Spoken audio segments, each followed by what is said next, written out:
नमस्कार मित्रों, आज हम लोग समास में जो कुछ छूटा था उसी को पूरा करेंगे। आइए हम अव्ययी भाव, बहुब्रीहि दो समास हो गया था। आज तीसरे समास तत्पुरुष समास के विषय में पढ़ेंगे।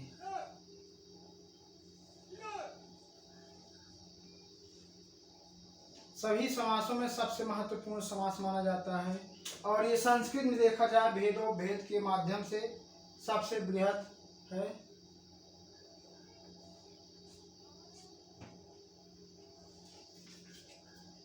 आज 2 जुलाई हो गई, तो तत्पुरुष समास जैसा कि उत्तर पर प्रधान तत्पुरुष, इसे सूत्र के माध्यम से समझ लेते हैं। उत्तर पद प्रधानो तत्पुरुष, उत्तर पद प्रधानो तत्पुरुष,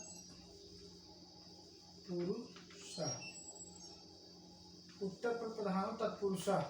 इस सूत्र से स्पष्ट है कि जिसका उत्तर पद सबसे बाद वाला पद प्रधान हो उसे तत्पुरुष समास कहेंगे। तत्पुरुष समास के कुछ उदाहरणों को हम देखते हैं। जैसे तो इसको संस्कृत में इसके 2 भेद हैं, समानाधिकरण तत्पुरुष, व्यधिकरण तत्पुरुष, और इसका कर्मधारय द्विगु भी आ जाता है, लेकिन हिंदी में ऐसा नहीं है। हिंदी में सब अलग अलग है। तो तत्पुरुष समास का जैसे उदाहरण है, सबसे पहले राजपुरुष, समासिक पद है ये। राजपुरुष बहुत ही फेमस है, प्रसिद्ध है। अब इसका समस्त पद विग्रह क्या होगा? राजा का पुरुष या राजा का आदमी, राजा का व्यक्ति, कुछ भी लिख दीजिए, राजा का व्यक्ति। और दूसरा उदाहरण देखिए, सभा पंडित,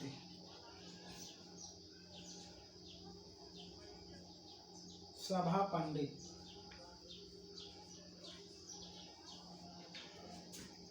सभा का पंडित या सभा में पंडित, सभा में पंडित,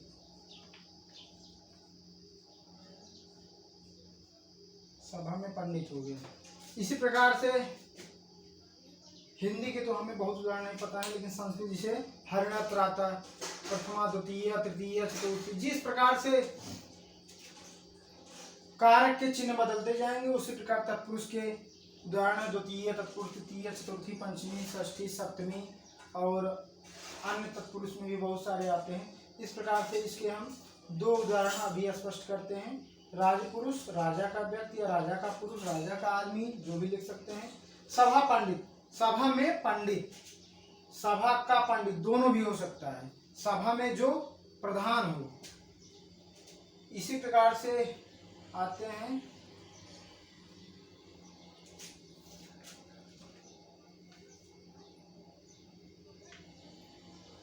सबल, दुर्बल, इसी का ही उदाहरण है। चलो ये स्पष्ट नहीं है। आगे का हम देखते हैं। तत्पुरुष समास के बाद अब कर्मधारय आते हैं। कर्मधारय समास, कर्मधारय समास का लक्षण है विशेषण विशेषण बहुलम।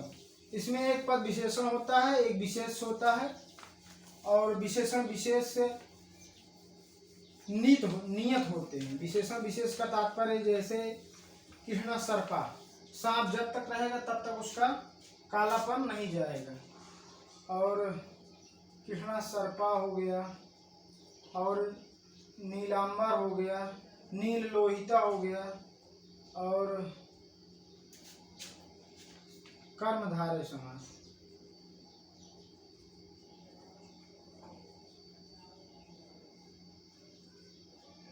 कर्मधारय समास। विशेषण विशेषण बहुलम, इसका जो है सूत्र है, इसी के माध्यम से विशेषण विशेषण बहुलम, जिसमें एक पद विशेष हो, एक पद विशेषण हो, और उसके वो जो है नियत हो, जो मतलब जब तक वह वस्तु रहे तब तक उसका विशेषता बनी रहे। तो इस प्रकार से कर्मधारय समास होता है। कर्मधारय समास में पहला पूर्व पद विशेषण और दूसरा पद विशेष से होता है। विशेष अर्थात जिसकी विशेषता बतलाई जाए, अर्थात जैसे कोई वस्तु है, वस्तु की जब हम उसके गुणों को विषय बताते हैं तो उसकी विशेषता बता रहे हैं तो विशेषण हो गया, और वस्तु है विशेष हो गया, जो उसके विषय में बताएंगे वो विशेषण हो जाएगा। इसके कुछ उदाहरण हैं, जैसे कृष्ण सर्प, नील गगन, अध्यापक, प्रधानाध्यापक, परमानंद, श्वेत कमल, नील पुष्प, पुरुष, नीलमणि।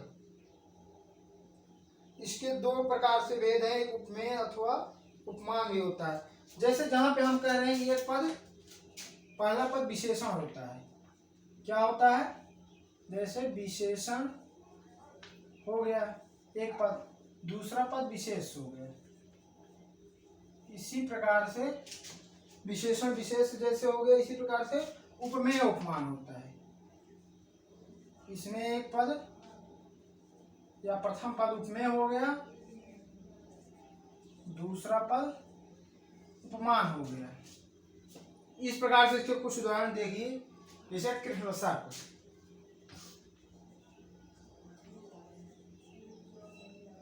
कृष्ण सर्प, कृष्ण सर्प हो गया, कृष्ण है जो सर्प। अभी इसका ये समास हो गया, समास विग्रह होगा, काला है जो सर्प, अर्थात सांप की विशेषता क्या है, कालापन। या नील गाय, नीली गाय, यहाँ नील गाय मतलब जो वन जंगली गाय होते हैं उससे तात्पर्य नहीं है, यहाँ इसके रंग से मतलब है। नीला हो जो गाय, नीली है जो गाय, वह नील गाय। इसी प्रकार से पीताम्बर एक आता है, बहुत ही पूछता है, पीताम्बर बहुब्रीहि में भी है और उसमें हिंदी में तो अलग है। पीला है वस्त्र जिसका, और पीला वस्त्र, वस्त्र की विशेषता पीला, पीताम्बर, पीताम्बर, पीताम्बर हो गया पीला वस्त्र, पीला है जो वस्त्र। सामासिक विग्रह से ही ज्यादातर समास पकड़ने में आते हैं। पीला है जो वस्त्र, पीला है जो वस्त्र, पीताम्बर हो गया, नील गगन हो गया। और कुछ उपमेय उपमान के देख लेते हैं। घनश्याम, कमल नयन, कर कमल, घर के समान। अब देखो इसका कर्मधारय समास का उपमेय उपमान वाला, घनश्याम, घनश्याम, बादल के समान सांवला, बादल के समान श्याम, श्याम मतलब सांवला। इस प्रकार से इसके कुछ उदाहरण हुए और पुस्तकें सबके पास होगी, तो उसमें से और उदाहरण देख के लिख लीजिएगा अपने फेयर कॉपी में। तो ऐसे ही उदाहरण आते हैं, जैसे कृष्ण सर्प हो गया, इसकी जगह और नील गाय हो गया, पीताम्बर हो गया। ये ऐसे विशेषण विशेष होते हैं जो कि नित बने रहते हैं कर्मधारय समास में और बहुब्रीहि समास, और तत्पुरुष में भी यही होता है। तो कृष्ण सर्प हो गया, नील गाय हो गया, पीताम्बर हो गया, घनश्याम हो गया। अब हम आते हैं अगले समास पे। अब तक अब दो रह गए, द्वंद्व और दिगु। तो सबसे पहले हम दिगु देख लेते हैं।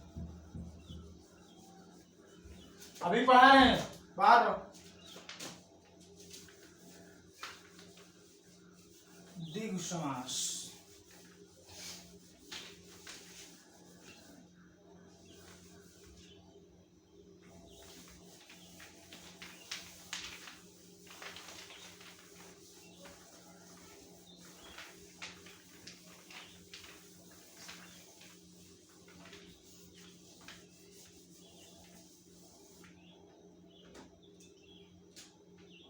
द्विगु अर्थात दो गाय हों जिसके।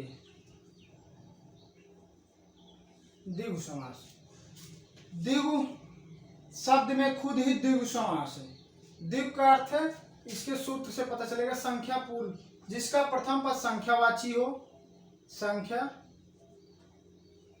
और दूसरा संज्ञा हो, प्लस संज्ञा, संज्ञा। पहला पद संख्या, इसको संख्या पूर्व द्विगु सूत्र से स्पष्ट करते हैं। संख्या पूर्व द्विगु, प्रथम पद संख्या हो, दूसरी पद संज्ञा हो। जैसे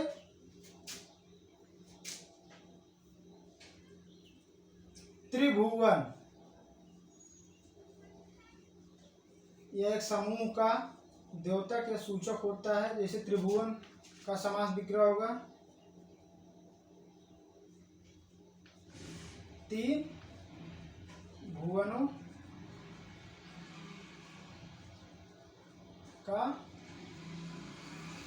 समूह, तीन भुवनों का समूह, ये हो गया त्रिभुवन। इसी प्रकार कुछ और, चौराहा, चार राहों का समूह, और नवरत्न हो गए, त्रिफला हो गए, तिरंगा, सप्तशयी, सप्तधान्य, चार पाई, सप्त सिंधु, अष्टग्रह, त्रिभुज, तीनों भुजाओं का समूह, सात समुद्रों का समूह। सप्त सिंधु बहुत ही अच्छा उदाहरण है।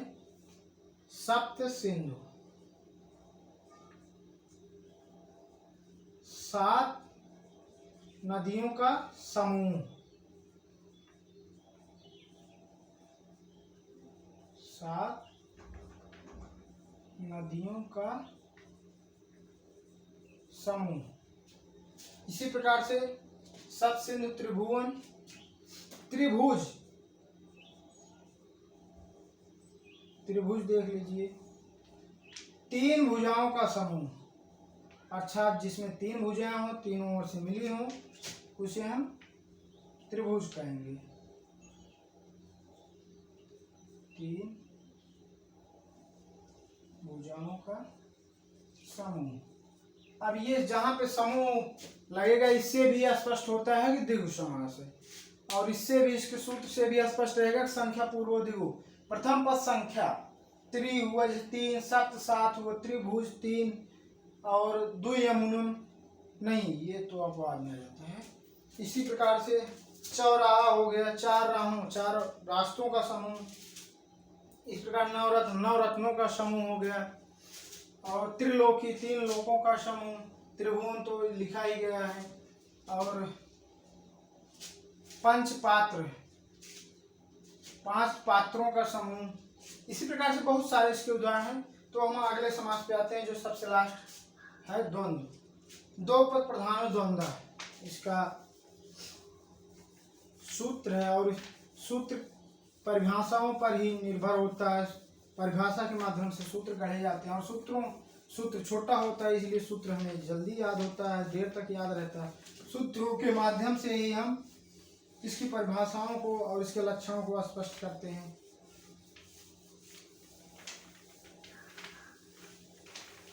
छठवां और लास्ट समास आता है द्वंद्व समास। द्वंद्व समास, इसके दोनों पद प्रधान होते हैं। जैसे माता और पिता, माता पिता, माता पिता, द्वंद्व के कुछ द्वंद्व गुण, और इसके कुछ उदाहरण हम देख लेते हैं। माता पिता, माता और पिता, इसके समासिक विग्रह में, समास विग्रह में प्रत्येक जगह और शब्द दिखेगा। संस्कृत में 4 शब्द से इसे स्पष्ट करते हैं। जैसे गुण दोष, गुण और दोष, खरा खोटा, खरा और खोटा, पाप पुण्य, जीवन मरण, दाल रोटी, जल थल, अपना पराया, अग्र अन्न जल, राधा कृष्ण, हानि लाभ, नदी नाले, उत्थान पतन। सबसे अच्छा है राधा कृष्ण, देख लो, राधा कृष्ण।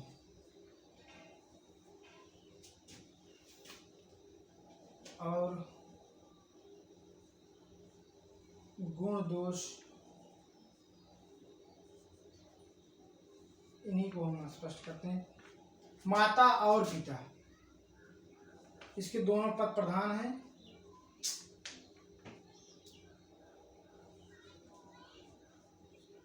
माता और पिता। राधा और कृष्ण, राधा भी अपने आप